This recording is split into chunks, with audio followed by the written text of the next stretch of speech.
الحمدللہ رب العالمین والصلاة والسلام علی سید الانبیاء والمرسلین اما بعد فاعوذ باللہ من الشیطان الرجیم بسم اللہ الرحمن الرحیم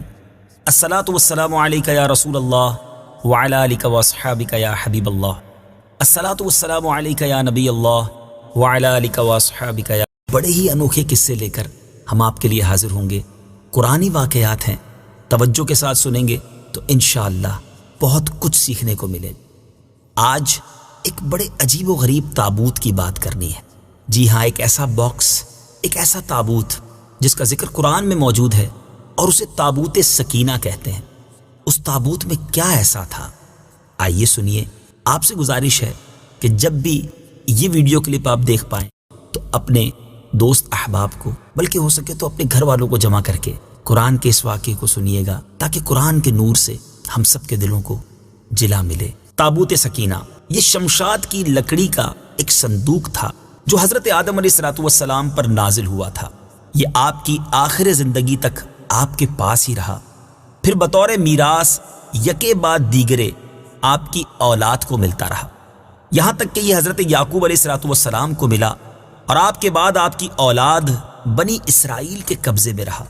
اور حضرت موسیٰ علیہ السلام کو مل گیا تو آپ اس میں تورات شریف اور اپنا خاص سامان رکھنے لگے۔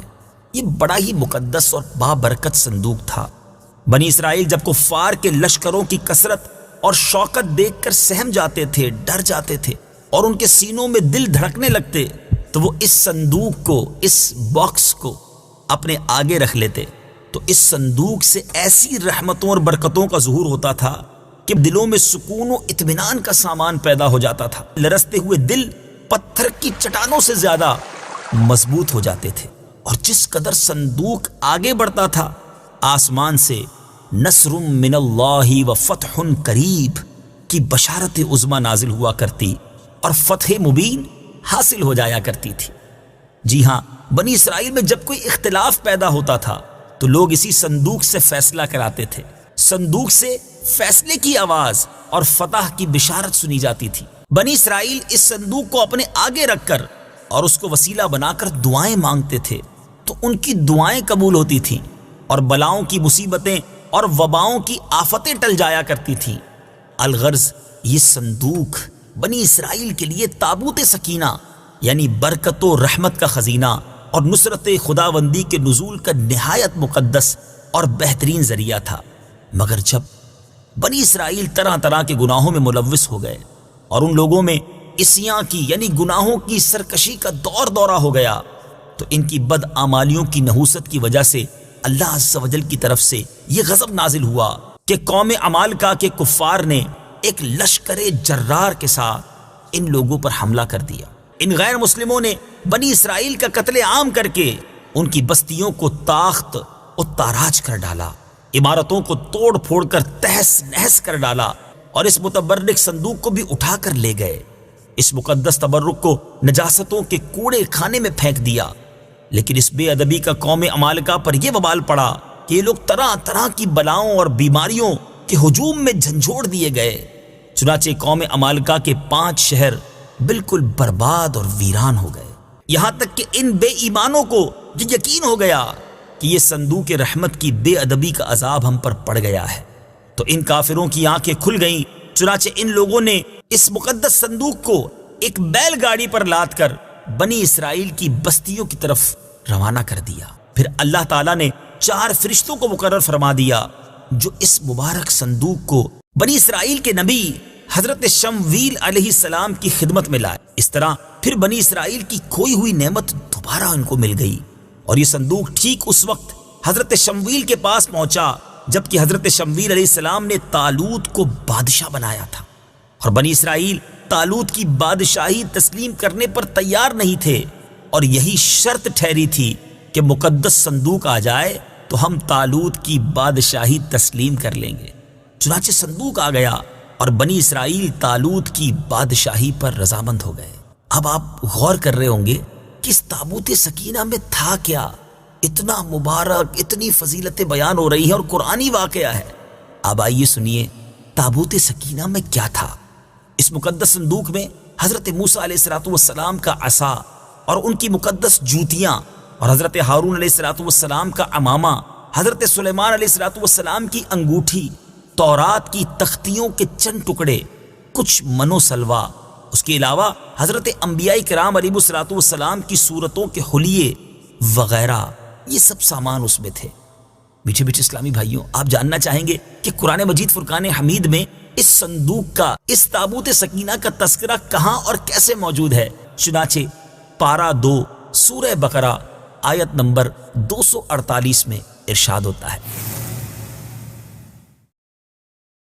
وقال لهم نبيهم إن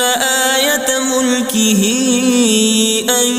يأتيكم التابوت فيه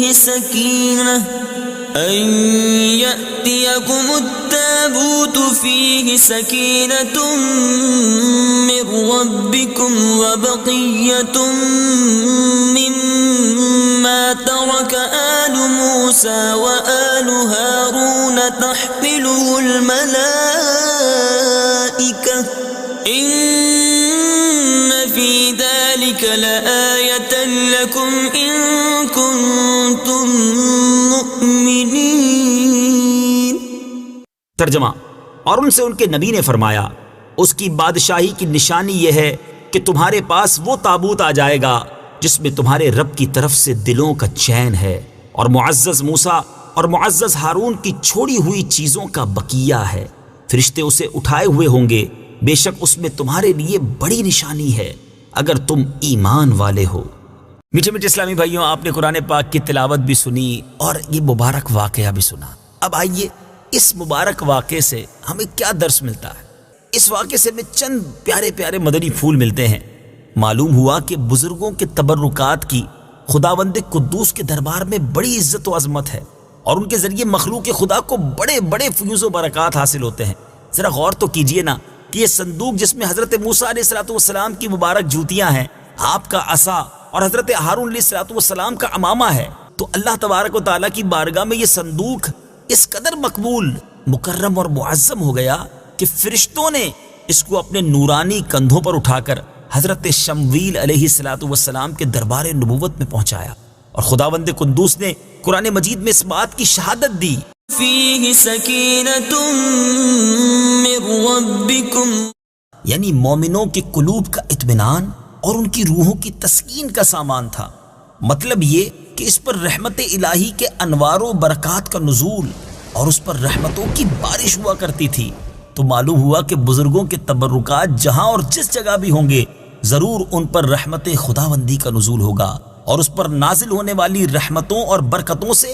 مومنین کو سکون قلب اور اطمینان روح کے فیوز و برکات ملتے ہیں۔ دوسری بڑی پیاری بات جو اس مبارک واقعے سے سیکھنے کو ملتی ہے کہ جس صندوق میں اللہ والوں کے لباس، عصا اور مبارک جوتیاں ہوں، جب اس صندوق پر اطمینان کا سکینہ اور انوار و برکات کا خزینہ خدا کی طرف سے اترنا قرآن سے ثابت ہے،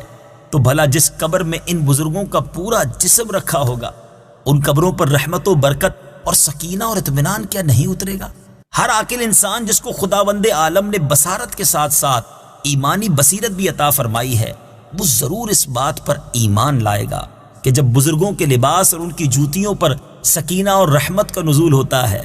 تو ان بزرگوں کی قبروں پر بھی رحمت خداوندی کا خزینہ ضرور نازل ہوگا۔ اور جب بزرگوں کے مزارات پر، ان کی قبروں پر رحمتوں کا نزول ہوتا ہے، تو جو مسلمان ان مقدس قبروں کے پاس حاضر ہوگا